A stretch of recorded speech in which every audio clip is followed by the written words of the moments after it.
Hello everyone, कैसे हैं सभी लोग। आशा करते हैं सब लोग अच्छे होंगे।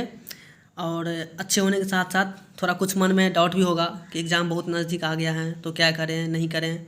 लेकिन डरने की कोई बात नहीं है, घबराने की कोई बात नहीं है। हम आज लेकर आए हैं आप सबके लिए माइक्रो इकोनॉमिक्स से चैप्टर 1 की इंट्रोडक्शन, चैप्टर 1 की ऑब्जेक्टिव क्वेश्चंस, जो कि 2023 के लिए काफ़ी इम्पोर्टेंट है। बिना देर के हुए वीडियो को चालू करते हैं।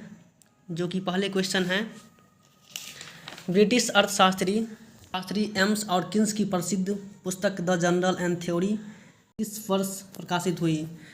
इसका आंसर हो जाएगा बी। और अगला क्वेश्चन है, ट्राइटेड इकोनॉमिक्स एंड पॉलिटिक्स नामक पुस्तक से लेखक कौन है। इसका आंसर हो जाएगा जेबी से। और तीसरा क्वेश्चन है, सबसे पहले माइक्रो शब्द का प्रयोग करने वाले हैं। इसका आंसर हो जाएगा रैगनर फ्रीज, डी। और उसके बाद है, व्यष्टि अर्थशास्त्र में निम्न में किसका अध्ययन किया जाता है। व्यष्टि अर्थशास्त्र में से किसका अध्ययन किया जाता है। 4 का आंसर हो जाएगा डी, इनमें से सभी, जो कि व्यक्तिगत परिवार, व्यक्तिगत फर्म, व्यक्तिगत उद्योग और इनमें से सभी। तो अगले क्वेश्चन, समष्टि अर्थशास्त्र के अंतर्गत निम्न में अध्ययन किया जाता है। इसका आंसर है, आगे थोड़ा वेट, इसका आंसर हो जाएगा 5 का डी, जो कि है, एक है राष्ट्रीय आय, दूसरा है पूर्ण रोजगार और तीसरा है कुल उत्पादन, इसका आंसर है डी, उपयुक्त सभी। इसका आंसर उपयुक्त सभी हो जाएगा। उपभोक्ता व्यवहार का अध्ययन किया जाता है, जिसका आंसर है सूक्ष्म अर्थशास्त्र में। ये इसका आंसर है सूक्ष्म अर्थशास्त्र में। और 7वां क्वेश्चन है, अर्थशास्त्र की विषय वस्तु का अध्ययन किन शाखाओं के अंतर्गत किया जाता है। और इसका आंसर है 7 का आंसर है सी, उपरोक्त दोनों, यानी व्यष्टि अर्थशास्त्र और समष्टि अर्थशास्त्र, ये दोनों। इसका आंसर हो जाएगा सी, ये दोनों है। और क्वेश्चन नंबर 8 है, निम्न अर्थशास्त्री में कौन कल्याणवादी विचारधारा के नहीं है। इसका आंसर हो जाएगा जेबी से। किसने कहा अर्थशास्त्र कभी वास्तविक विज्ञान होता है और कभी आदर्श विज्ञान। तो इसका आंसर है, राइट आंसर बी, फ्रेडमैन। इसका आंसर है फ्रेडमैन, जो कि फ्रेडमैन ने कहा था। व्यष्टि अर्थशास्त्र के अंतर्गत निम्न में किसका अध्ययन किया जाता है।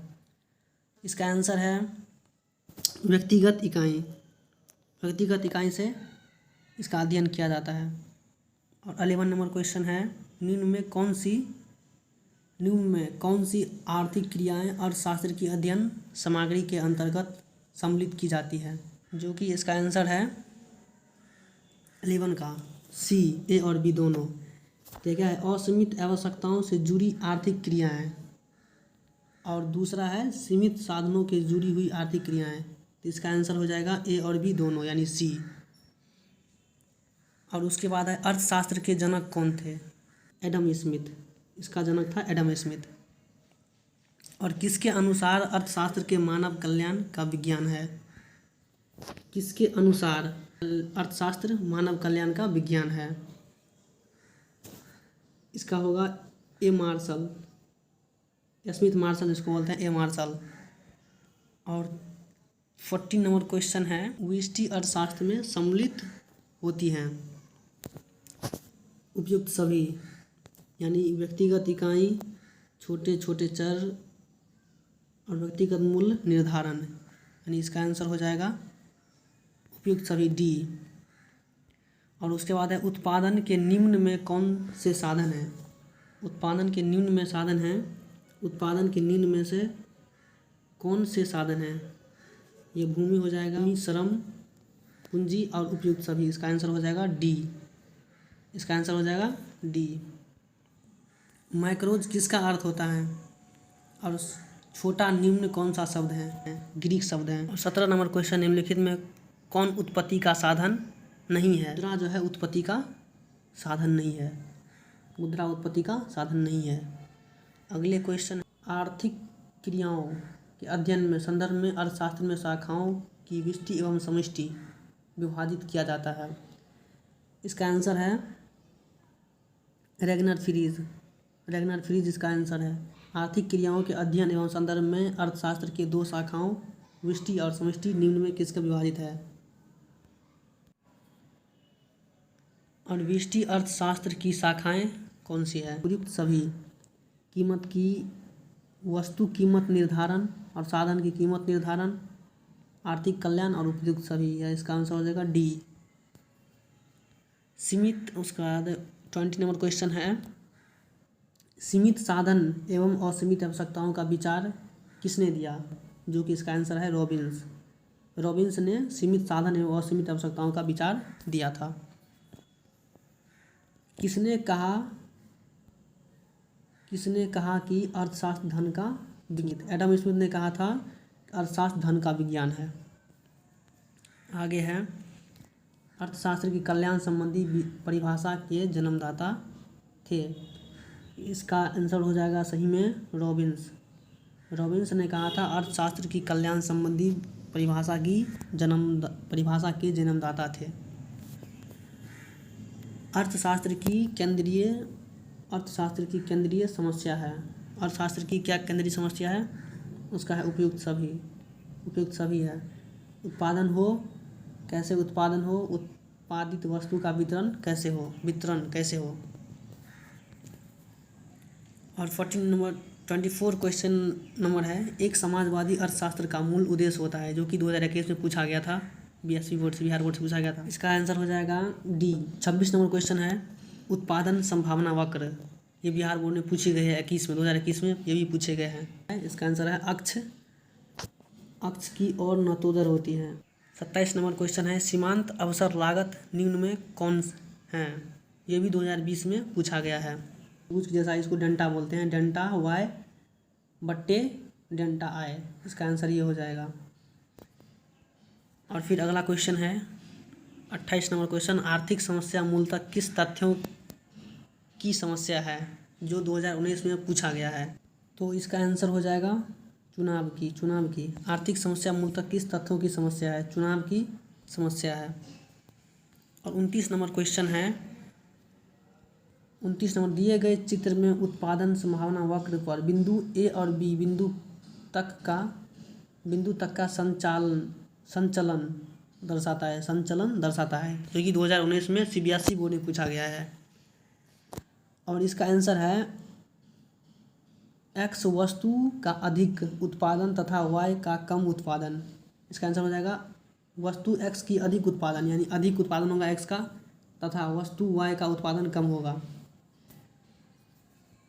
और अगला क्वेश्चन है,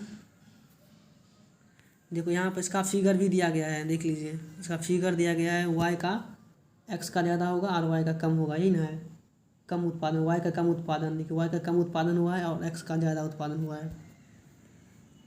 थोड़ा इस क्वेश्चन को ग्रुप कर लें।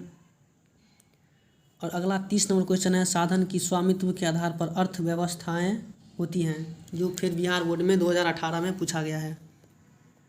तो इसका